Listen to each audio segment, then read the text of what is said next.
Hola, cuando grabo esta presentación es una tarde, la veréis seguramente a cualquier hora. Lo primero es explicar un poco por qué este vídeo y por qué estaba inicio. La presentación es un resumen, una parte, o más que una, es lo que he elaborado para esta invitación a propósito de la ley de eutanasia y oncología en una reunión del grupo oncológico malagueño al que me han invitado, y que realmente era un trabajo que necesitamos hacer en mi sitio de trabajo, en Fundación Cudeca, en el Comité de Ética Asistencial, porque va a ser una realidad nueva que vamos a vivir a partir de pocos días, pocas semanas, y hacía falta dar un repaso. Yo soy Rafael Gómez, soy médico especialista en geriatría, soy doctor en medicina, máster en gestión clínica y también médico experto en paliativos. Y voy a dar mi visión de lo que esta ley aporta y cómo está redactada desde lo que soy, un médico con conocimiento experto en cuidados paliativos, intentando abordar solamente lo de la ley. Alrededor de esto habrá conceptos relacionados, pero es verdad que el debate es mucho más amplio que esta ley.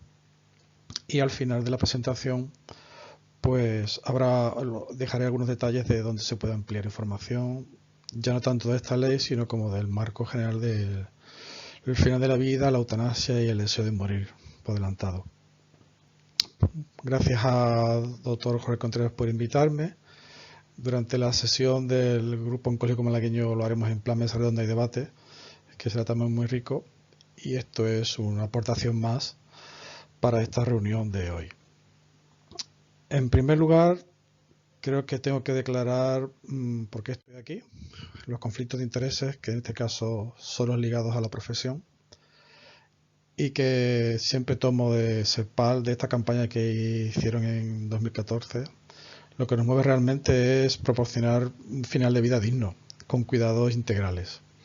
En general, los cuidados paliativos aparecemos siempre en los debates de la eutanasia y aparecemos siempre en posiciones en contra.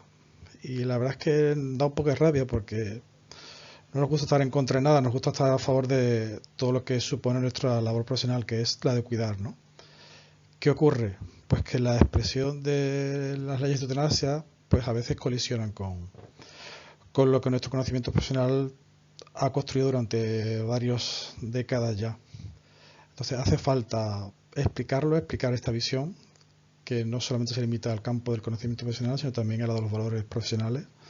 Y esto realmente es por lo que estamos aquí, porque hace falta en algunos momentos delimitar y a veces reclamar que se considere lo que es justo y necesario para la protección de los más vulnerables, que son los pacientes que sufren al final de su vida.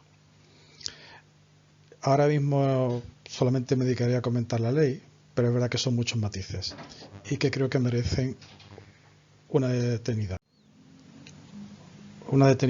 revisión y puesta al día, porque es un tema que va a ser crucial en los próximos años para los médicos y otros profesionales sanitarios.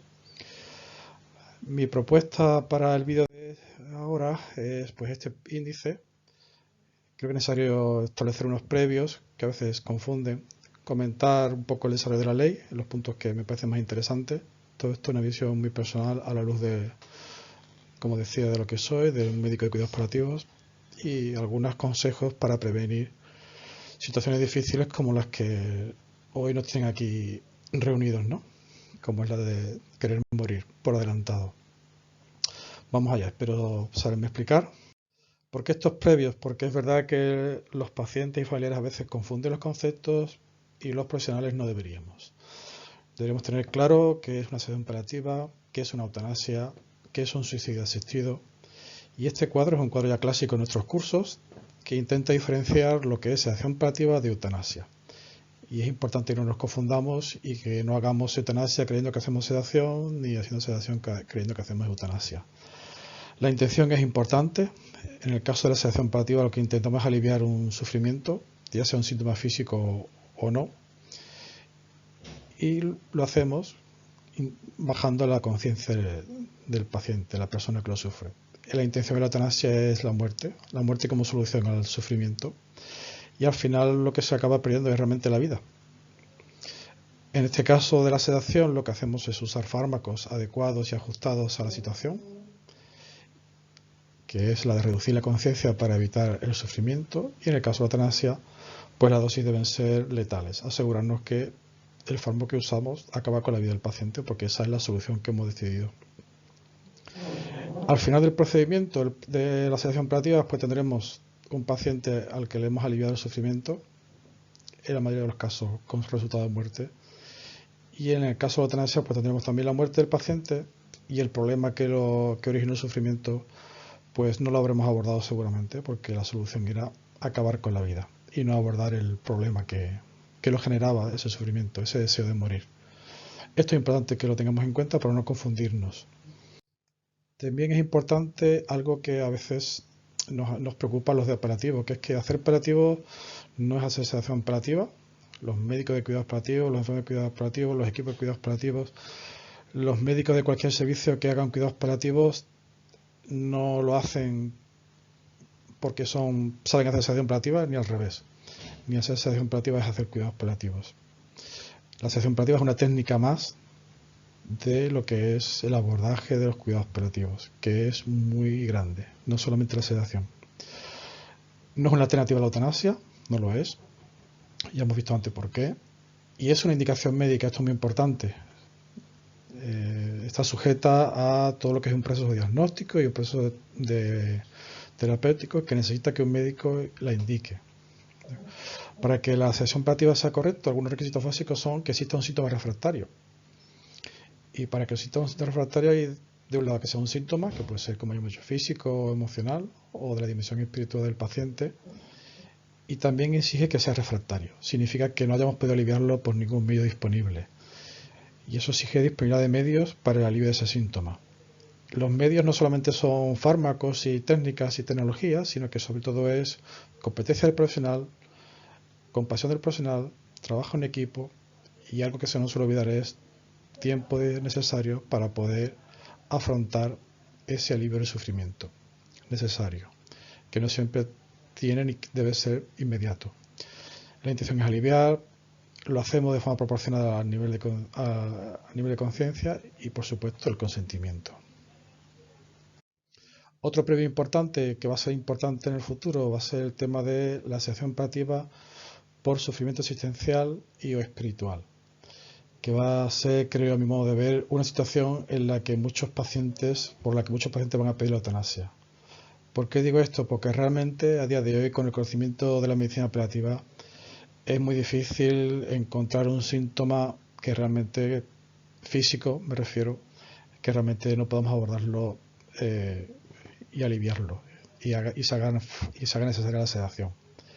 Entonces, en estos casos en los que se nos plantea la sedación porque el paciente expresa un sufrimiento existencial o espiritual que no somos capaces de enjuagar, de aliviar, aquí os dejo las recomendaciones de la Europea de Cuidados Paliativos, que recomiendan, para no equivocarse en este caso por sedación por sufrimiento existencial, hacerlo para pacientes en etapas avanzadas de una enfermedad terminal, en el que realmente podamos demostrar que ya existe una trayectoria de sufrimiento y que no estamos ante una reacción, ante un mal diagnóstico, ante una mala noticia, por ejemplo. Es importante que esto se evalúe por médicos expertos en atención psicológica y yo diría que sobre todo por psicólogos expertos en cuidados paliativos, que cada vez se hacen más necesarios y lo van a hacer mucho más, que debe hacerse en equipo, en una sesión multidisciplinar, en la que participe un equipo en el que se ponga de manifiesto que la atención ha sido integral, que se debe iniciarse de forma intermitente, en las raras situaciones, porque debe ser una situación rara, no debe ser una situación habitual de los servicios, y que solamente cuando si esto se ha cumplido, que lo hayamos pasado, entonces, después de esa sensación de respiro intermitente, entonces podemos considerar que sea continua.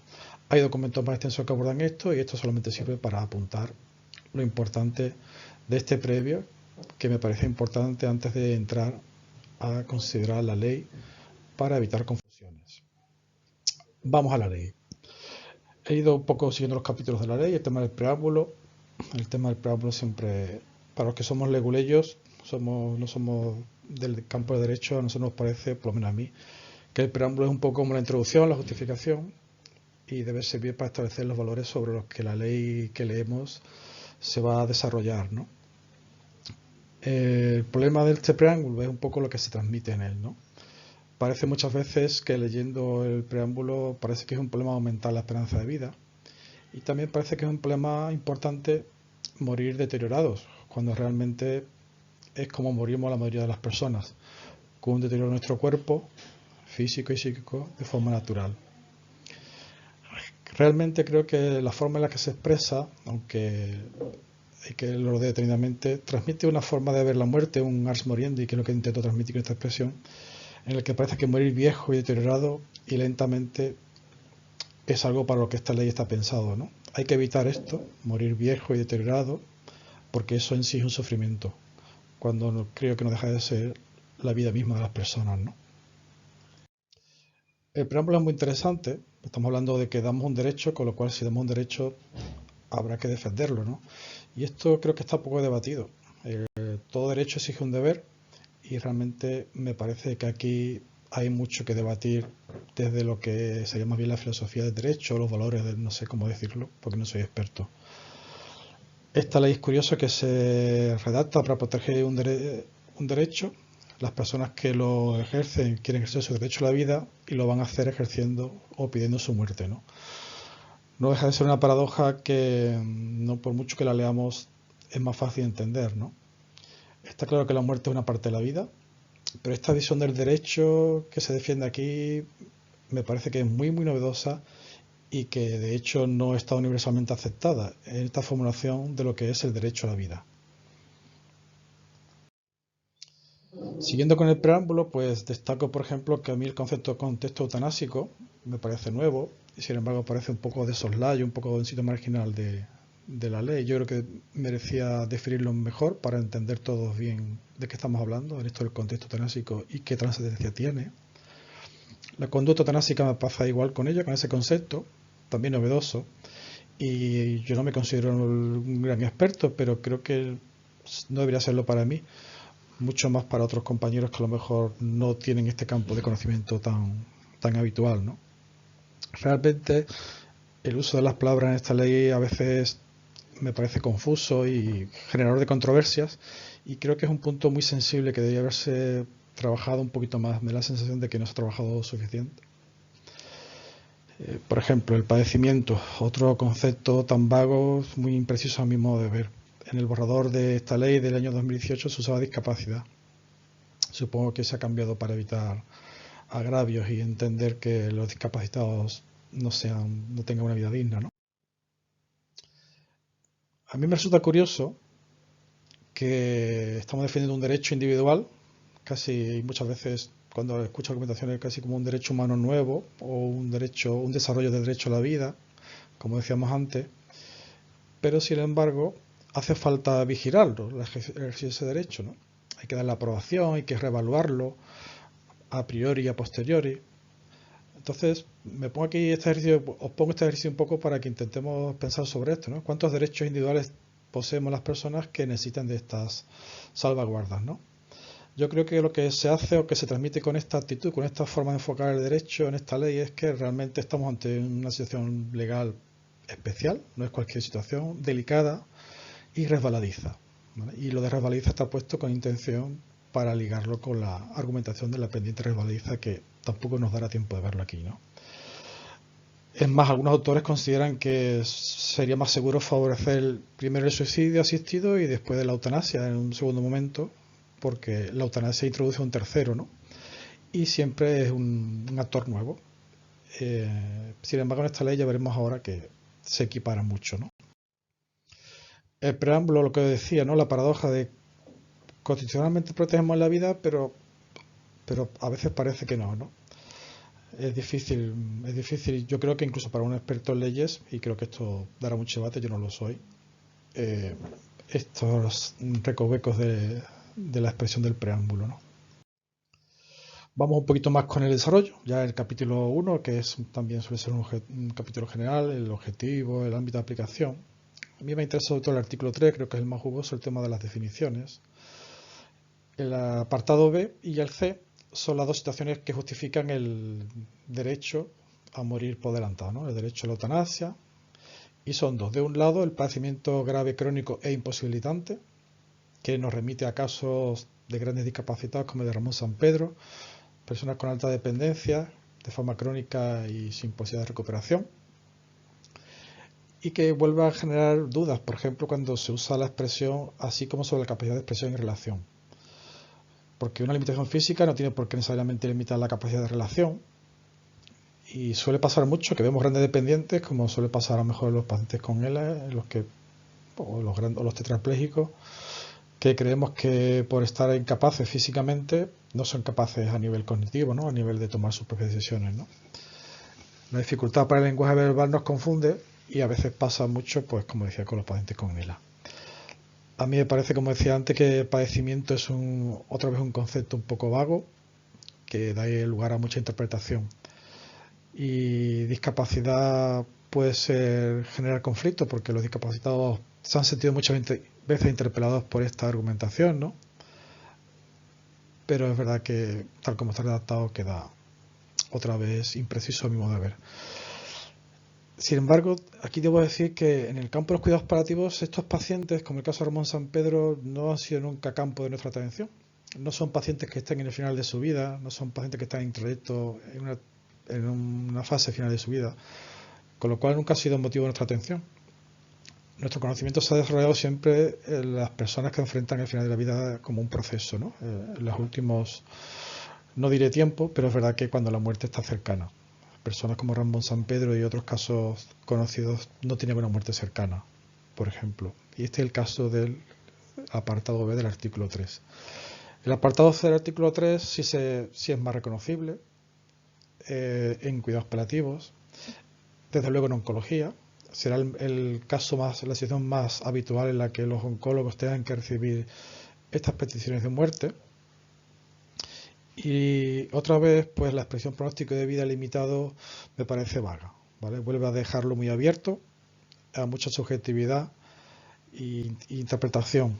Y yo creo que hubiera sido más clarificador usar la expresión fase final de vida, fase terminal, proceso final de vida, que deja un poco más claro que lo que estamos ante una persona que su vida se acerca a su final, ¿no? Con el pronóstico limitado, pues la verdad es que hay mucho debate, ¿no? Me parece que hacía falta un criterio un poco más objetivo, más claro, ¿no?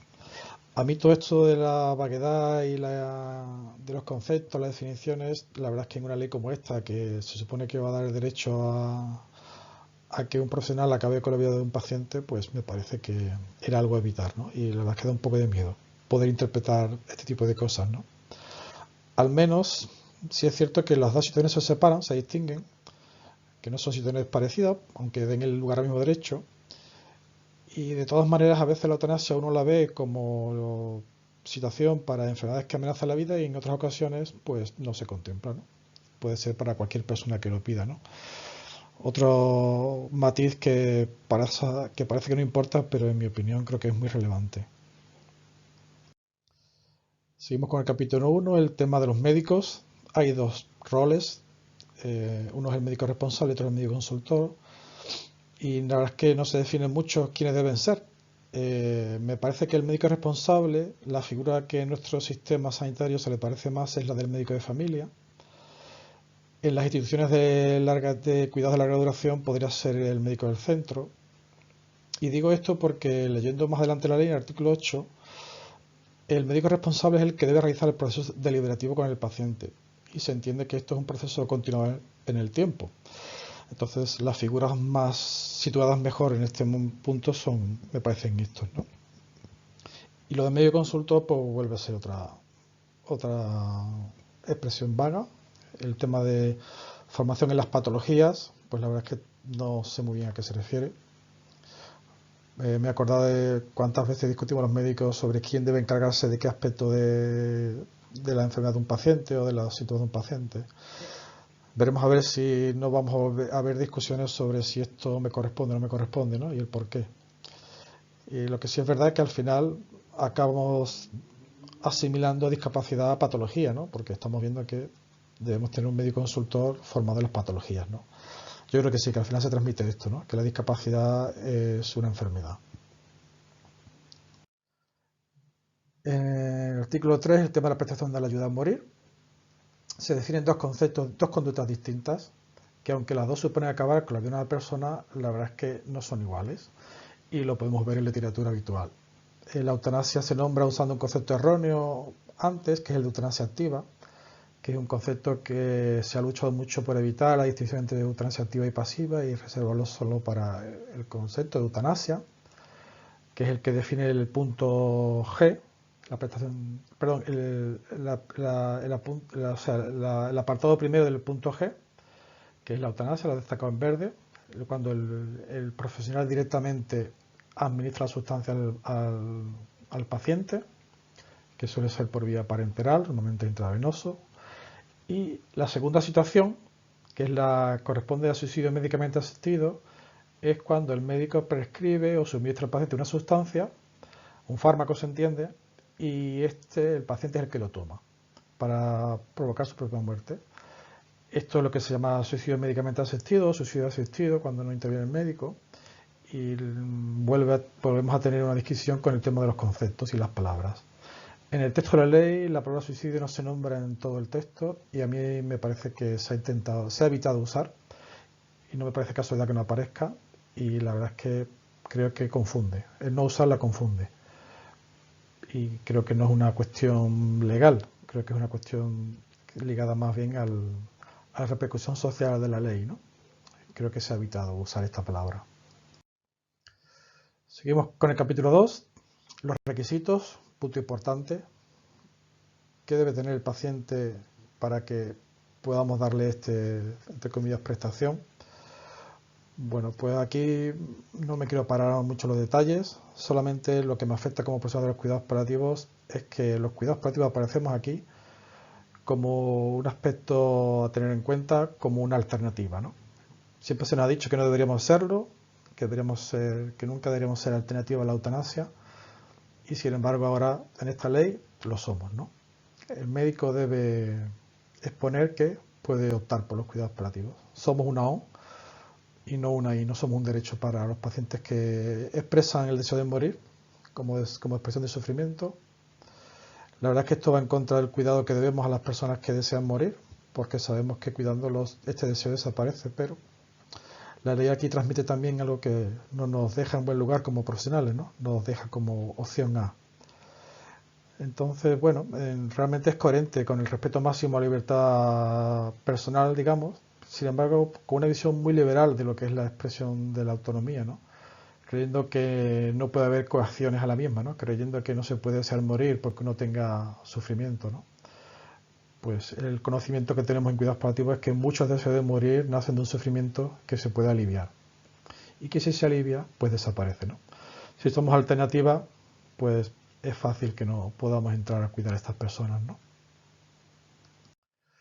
El otro punto, ligado también a la Lex Artis, al conocimiento, a la atención al vulnerable, a la atención a las personas que sufren, es el tema de informar por escrito del acceso a la ley de dependencia, por ejemplo, ¿no? Y a los mismos servicios de cuidados paliativos. Si llevamos denunciando años, llevando en SEPAL, el tema de la falta de recursos, el tema de la falta de desarrollo de las leyes, la de dependencia, las leyes de muerte digna, que no se han desarrollado, que al final son papel mojado, declaración de intenciones, los derechos no se respetan, ¿no? Entonces, por mucho que informemos, aunque el paciente no se elija, aunque el paciente elija que le cuidemos, pues al final nadie lo podrá hacer, porque no hemos proveído esos recursos necesarios para que esto sea real, ¿no? Los derechos que nos hemos dado no se desarrollan. De nuevo, veremos a ver. Los requisitos, pues 2 peticiones por escrito o por otro medio que permita hacer constancia, separación de 15 días entre ambas como mínimo y lo que hemos dicho, las condiciones previas, enfermedad grave incurable, un padecimiento y consentimiento informado, claro. Esto es muy interesante, esto yo no sé muy bien cómo interpretarlo, pero la verdad es que creo que es difícil interpretarlo de otra manera, ¿no?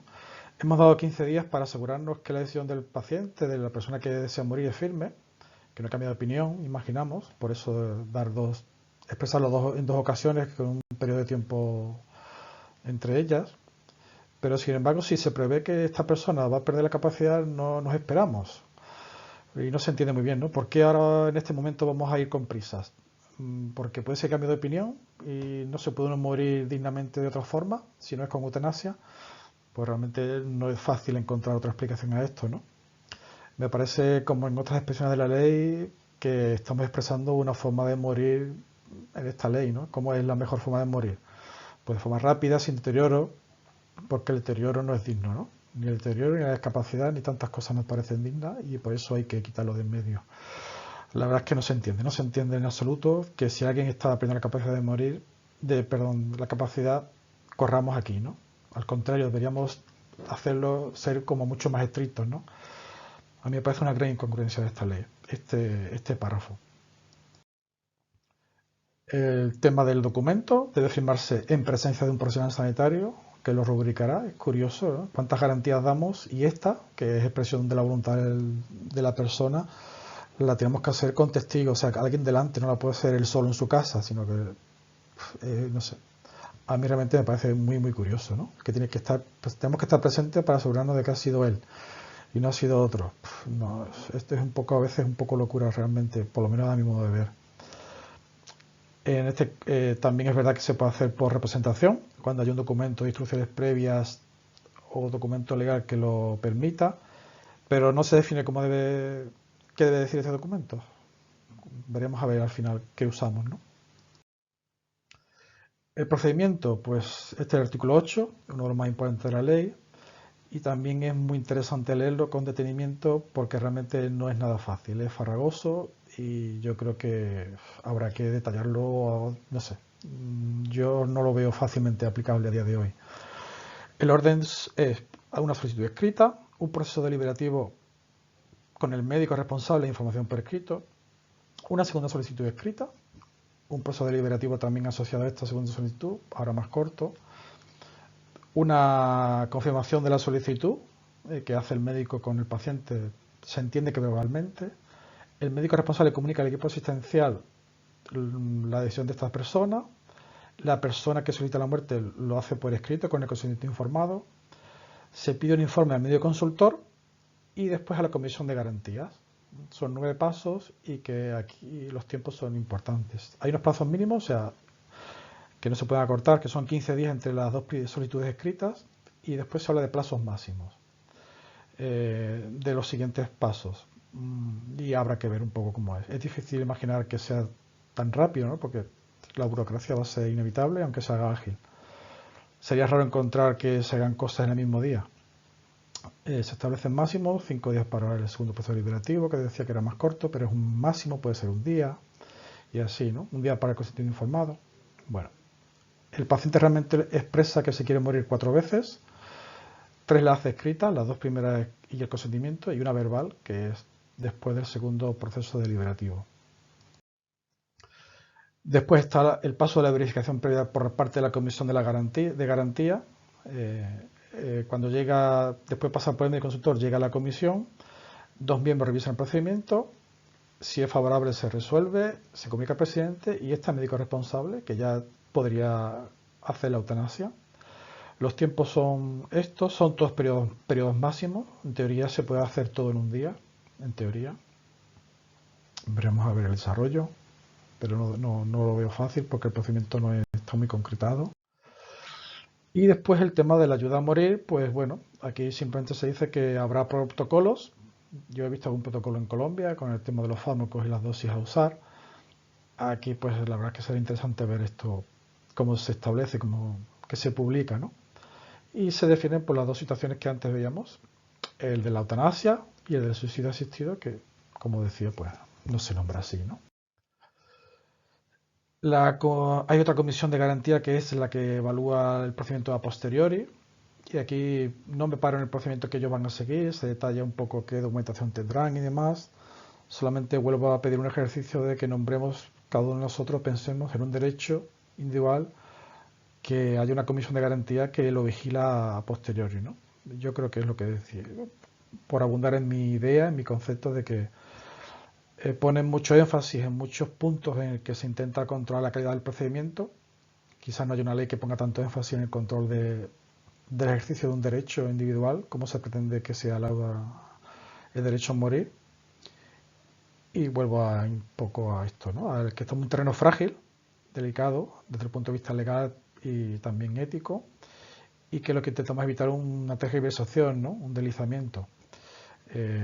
Veremos si lo conseguimos, porque la experiencia previa de países con regulación de eutanasia no es esa, ¿no?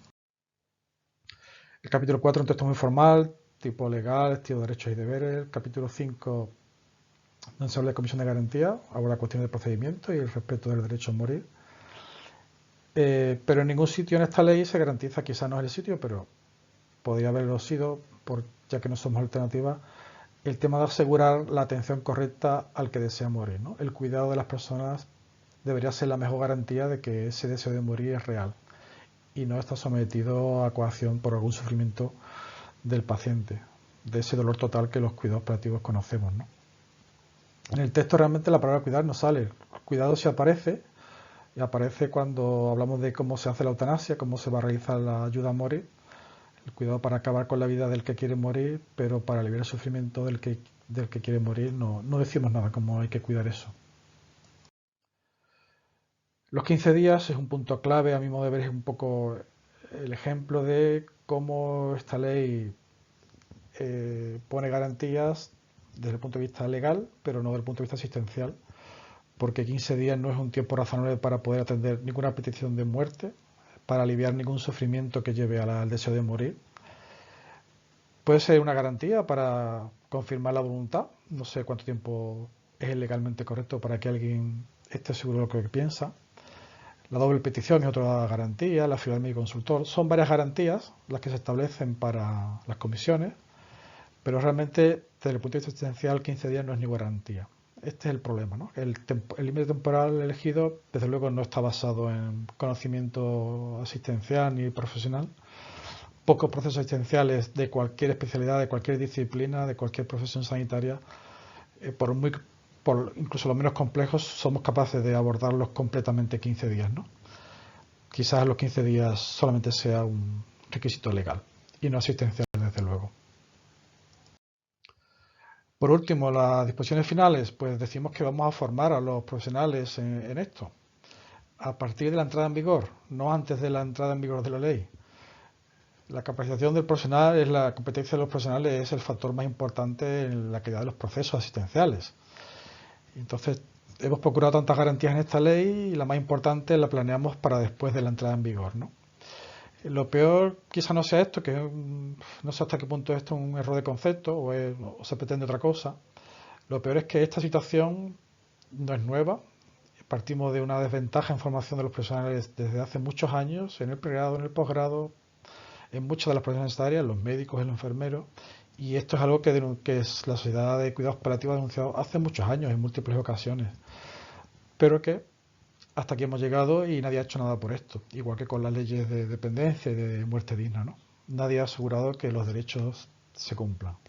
Un ejemplo de esto a día de hoy, pues publicación de mayo de este año, pues los internistas dicen en su misma revista Clínica Española que muchos de ellos no saben bien lo que es una decisión de LED. Y no sé, si no sabemos lo que es una ley, vamos a saber distinguir lo que es un suicidio asistido de una eutanasia, de que esta ley pasa por alto y los unifica en un único concepto. No lo sé. Los intensivistas, por ejemplo, también en un artículo de 2019, pues el 64% no conocía documentos para expresar voluntades, ¿no? 50% opinaba que los documentos voluntades no se respetan. Bueno, pues esto ya se conoce de antes de esta ley, ¿no? Hace poco, también medicina paliativa, la dificultad y barrera encontrada por profesionales sanitarios para la atención en cuidados paliativos en distritos sanitarios, pues volvían a poner de manifiesto lo que se ha dicho antes por las sociedades científicas, ¿no? Que hay escasa formación en cuidados paliativos y que es difícil el acceso a información en el domicilio, ¿no? Pues con estas garantías, que no son muchas, que la verdad es que son pocas, vamos a entrar a regular y a atender los deseos de morir de las personas, ¿no? Pues con pocas garantías, creo. Perdón, me pasé sin querer las diapositivas, vuelvo atrás. Los oncólogos también tenemos un reto, ¿no? Esta tesis doctoral de 2016 de un oncólogo pues ponía de manifiesto que también hay capacidad de mejora en la asistencia a los pacientes que atendemos en oncología, porque a veces la agresividad que hacemos es importante. Y lo que sí enlazo con lo de la idea de más vale prevenir. ¿Por qué más vale prevenir? Que en mi experiencia, cada vez que me he debatido con alguna persona, he conocido a alguna persona defensora de la eutanasia, en muchas ocasiones, gran parte de ellas, las personas parten de experiencias de obstinación, de una atención deficitaria por parte de los médicos. No digo solamente de los oncólogos, digo en general, del sistema sanitario. Y creo que es importante que seamos conscientes que con nuestra actitud a veces favorecemos deseos de morir. ¿De acuerdo? Era algo muy gráfico, ¿no? Que dice el doctor. ¿Cómo quiere que empecemos a hablar de eutanasia cuando, por ejemplo, este paciente que está rodeado de aparatos tecnológicos ha empezado a decir algo con unas vibraciones del dedo meñique de su pie, ¿no? Pues yo creo que esto es importante, tenemos que ser conscientes de que en nuestra mano hay mucho poder de curación, pero también de hacer las cosas regular y de olvidar la compasión de Dios a los pacientes. Y esto es una exigencia de las más grandes a nivel profesional. Esta es una frase que le escuchaba a José Enrique hace muchos años y que se me queda grabada. Los médicos que enfrentamos a pacientes con enfermedades graves y al final de su vida, tenemos que saber mucha medicina, mucha más, hace falta saber mucha medicina para saber lo que no hay que hacer que para saber lo que hay que hacer. Hay que tener muchas más opciones y tener mucho más conocimiento para decir esto no, que para decir esto sí, ¿no? Yo creo que para mi modo de ver, ahora mismo para los oncólogos, esto es los mensajes más importantes para todos los profesionales. Tratemos de evitar que con nuestra actividad profesional, con nuestro desarrollo profesional, no favorezcamos que los pacientes sientan sufrimiento, ¿no? O añadamos más sufrimiento al que ya tienen. Porque de aquí nos jugamos el que se desee morir, ¿no? El que se nos pida la eutanasia. Algunas reglas sencillas, pues mire, para no caer en la obstinación, pues veamos si es necesario. Si algo es innecesario, pues está claro que no. Si es inútil, no vamos a conseguir, no va a responder a ello. Si es inseguro, porque las complicaciones van a ser muchas más que los beneficios. Si es inclemente, porque comprometemos demasiado su calidad de vida. O si es insensato, porque requerimos ser otros recursos, ¿no? Es una guía muy básica, pero que al menos que nos sirva para pensarlo, ¿no? Que nos planteemos en cada momento lo que voy a plantear en este plan de atención, si sería mejor evitarlo, ¿no? Para finalizar, pues me acabo con una disposición de la final, la adicional primera, que viene diciendo que estas muertes serán consideradas todos efectos naturales, ¿no? A nivel legal, ¿no? Bueno, una forma más de las morientes, de la forma de ver el final de la vida de esta ley, creo, en general, que se transmite de forma solapada en muchas frases, muchos conceptos, valores que se transmiten, ¿no? Esto será natural, aunque lo haya hecho un médico con un fármaco. Bueno, yo creo que la ley es, bueno, no soy experto en leyes, pero deja muchas dudas, ¿no? de qué cosas vamos a poder conseguir. Es un debate muy intenso. Ahora en la diapositiva final lo que les invito es a leer más, a formarse más. Les ofrezco varios recursos. Este mismo un poco en formato texto, un vídeo muy gráfico de Dr. Boceta sobre los conceptos de la eutanasia y el suicidio asistido, una entrevista del Dr. Marco Gómez Sancho dentro del programa Salvado y un ensayo, un documento un poco más largo sobre la eutanasia, que yo creo que es merecido que todos nos formemos un poquito más en este campo, porque va a ser un reto para nosotros como profesionales de la medicina y estamos obligados a dar respuestas y a justificarlas y a hacerlo bien y a no dejar nunca al paciente abandonado. Espero haber transmitido un poco mis ideas principales y haberme sabido explicar. En redes compartiré todo esto a continuación y ahí seguro que podemos debatir si queréis. Bueno, un saludo. Gracias por la atención.